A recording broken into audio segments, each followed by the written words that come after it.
G'day everyone. I've got another activity for us today and it's looking at our elements of art, but instead of you filling in some paperwork, don't get me wrong, that's still important, I've come up with a collection of activities that you could do which are hands-on and you can run through all the elements so you can make examples. Now, please don't feel you need to make the same example as me. You can make it and it'll demonstrate your understanding with whatever materials you have, and you can use mine to help guide you. So the first element we're looking at is line, and line is a point that can go and move in any sort of direction.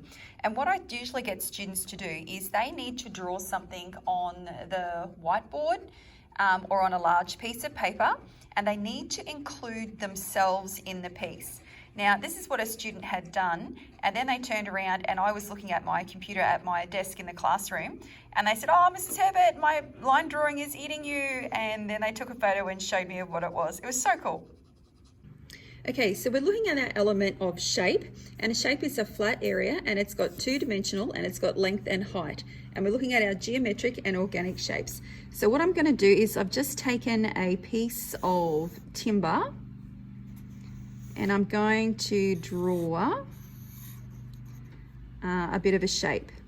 Now what I do is when I'm in the classroom, I actually get all the students to do this, and I just get the wood from the woodwork room.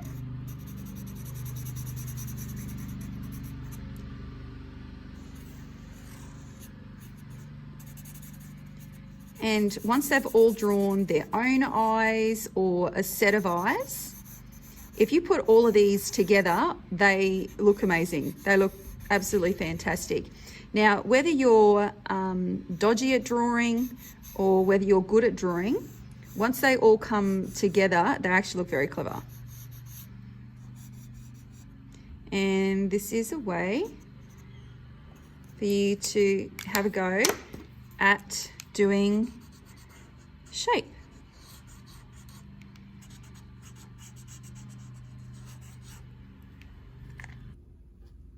So this is an example of a tonal exercise I get my students to do.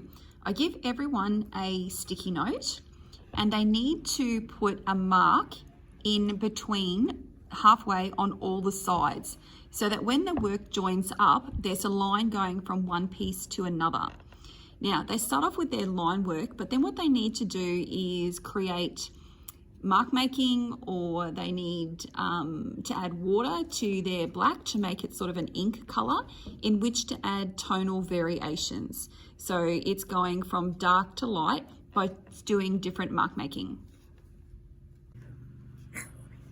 The next element I get students to have a look at doing is color.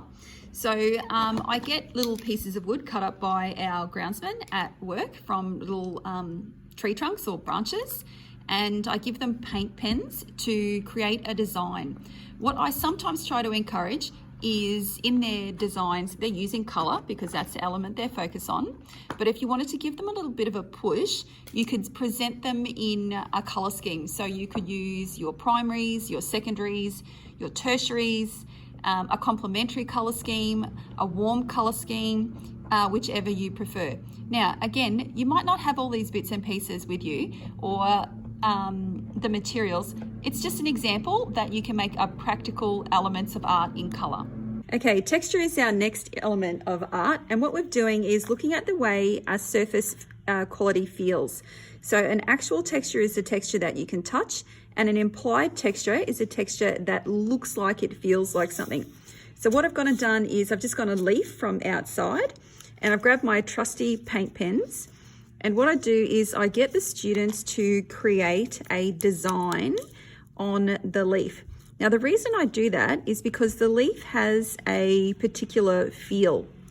So the students can actually be feeling the texture while they're creating designs on it. And then that can get stuck in their book as a sample. Now the next element that we're looking at is an element called space. And space is where you're looking at your foreground, your middle ground, and your background. There's positive and negative space, so what the object is that you're looking at, and then what's around it is the negative, and space between or around your subjects. So for the example, what I get students to do is I get popsicle sticks. I've got some larger ones, but if you don't, that's fine. And then they've created their drawing. So in here, he's got his foreground, his middle ground, and his background. And then if students do that, when you put them all together, it's like creating a little mural, but it's really quite tiny. The other way you could do it is if you have students start with a particular piece and they all have those same sort of lines as a guide. It's the same as the other way. That's a fish. You can create the same thing, your piece with your foreground, your middle ground, and your background. And again, when you put them all together, the whole work comes along really nicely.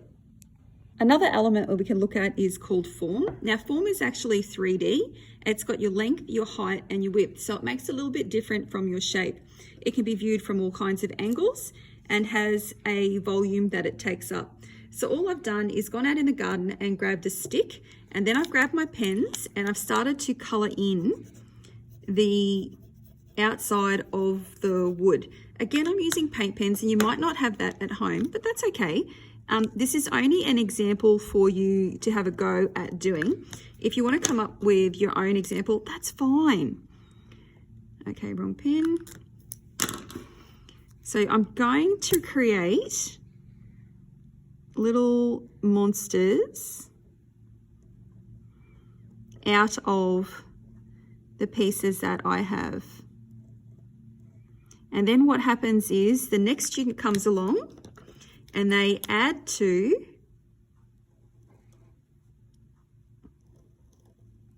the piece. And then again, this is really cool because by the time all the kids have come through and made an example, this is another piece of work that we can all put up and create a little task. It's cool when they all come together.